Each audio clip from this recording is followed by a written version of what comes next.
What would you do if the people you trusted most betrayed you with a cruel joke? Elliot Kane wasn't a man who sought the spotlight. At 42, he'd carved a quiet life as a freelance consultant, traveling the country to help small businesses stay afloat.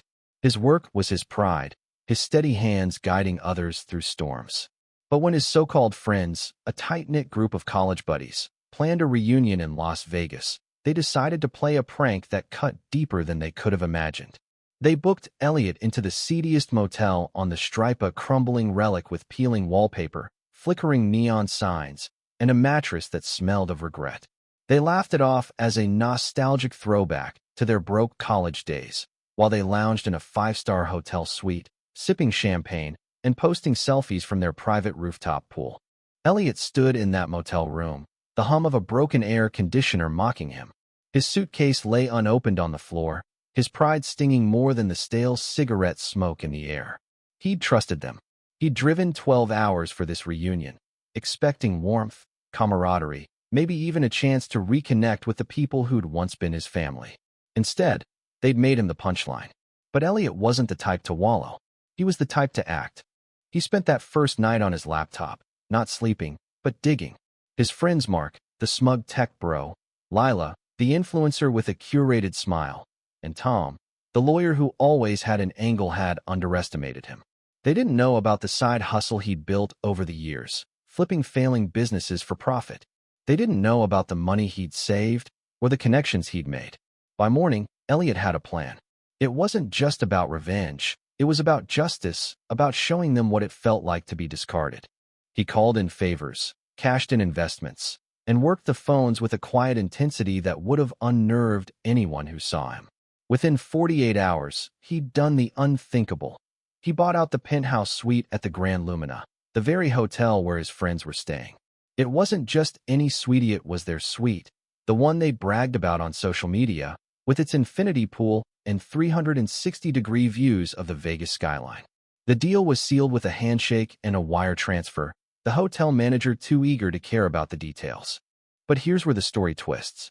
As Elliot finalized the purchase, he met Rosa, the hotel's night shift concierge. She was a single mother, her eyes tired but kind, who'd overheard his friends mocking him in the lobby. Rosa slipped him a key card to the suite, whispering, "They don't deserve it." Her small act of defiance wasn't just a favor, it was a spark. Elliot realized this wasn't just about him anymore. Rosa, and others like her, had been overlooked by people like his friends, who treated the world as their playground. The confrontation came on the third night. Elliot waited in the suite, the city lights sprawling below like a glittering challenge. When Mark, Lila, and Tom swiped their keycards and found them deactivated, they stormed to the front desk, only to be directed to the penthouse. They walked in, expecting an apology, maybe a mix-up. Instead, they found Elliot, standing by the floor-to-ceiling windows, the contract in his hand. "What the hell is this, Elliot?" Mark spat, his face red with indignation. Elliot didn't raise his voice. "You booked me a dump to laugh at me, so I bought your suite, and I'm canceling your stay." Lila's laugh was sharp, disbelieving. You? You don't have that kind of money." But Tom, the lawyer, saw the contract and went pale. He's not bluffing. The air grew heavy, the weight of their betrayal sinking in.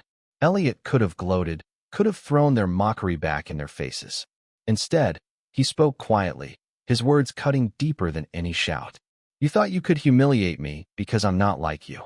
But I've spent my life building something real while you've been playing games. This suite? It's mine now, and you're out." He didn't stop there.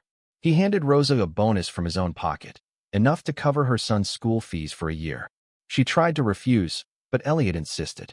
"You helped me see this through," he said. "You deserve better too." As his friends gathered their bags, their faces a mix of shock and shame, Elliot felt no triumph, only clarity. He'd spent years chasing their approval, measuring himself against their shallow metrics of success. But standing in that suite, the city at his feet, he realized he'd outgrown them. They'd booked him a rundown motel to remind him of his place. Instead, he'd reminded them of his worth. The next morning, Elliot checked out of the Grand Lumina and drove home. He didn't need the suite, the pool, or the view. He needed the truth, that he was enough, just as he was. As for his friends, they'd have to find another hotel and maybe, One day, a shred of humility. Indy,